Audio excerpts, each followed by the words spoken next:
আসসালামু আলাইকুম ভাই। আপনারা থাকেন প্রবাসে, কত কষ্ট করে থাকেন প্রবাসে, আর আমরা তো আছি বাংলাদেশে সুখে। আমরা তো বুঝতেছি না, প্রবাসে যারা থাকে তারা বুঝে কত কষ্ট। একবেলা খেয়েও খাইতে হয়, একবেলা খেয়ে কাটাইতে হয়, একবেলা না খেয়ে কাটাইতে হয়। ভোর 5টা বাজে, 4টা বাজে, 6টা বাজে উঠতে হয়, রাতের 8টা, 9টা, 10টা বাজে বাসায় যেতে হয়। 18 ঘন্টা, 16 ঘন্টা ডিউটি করতে হয়। এই যে কষ্ট যা করেন আপনারা, কার জন্য করেন? নিজের ফ্যামিলিদের ভালো রাখার জন্য, বাচ্চা কাচ্চা পড়াশোনা করার জন্য, বাপ মার ভালো রাখার জন্য।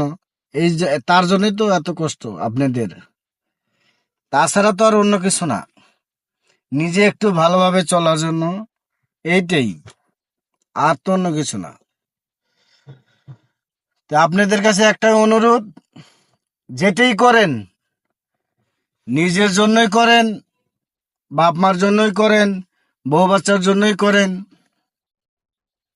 যাই করেন ভাই, প্রবাসের আর কি বলবো, আমার ভাষা নাই। প্রবাসে যে এত কষ্ট। আমার একটা খালাতো ভাই থাকে মালয়েশিয়া, আমার একটা খালাতো ভাই থাকে সৌদি।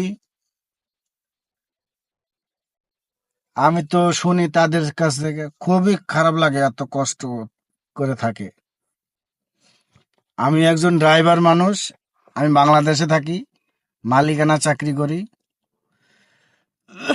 তা আপনাদের কাছে একটাই অনুরোধ, যদি কোনো ব্যাংক অ্যাকাউন্ট খুলতে চান, নিজের নামে খুলেন, নিজের নামেও কিছু রেখে দিয়েন। কারণ আমি দেখি তো, বিদেশে থাকে, টাকা নিয়ে বউ বাচ্চা ফুর্তি করে, বাংলাদেশে এলে সে তার টাকা নেই।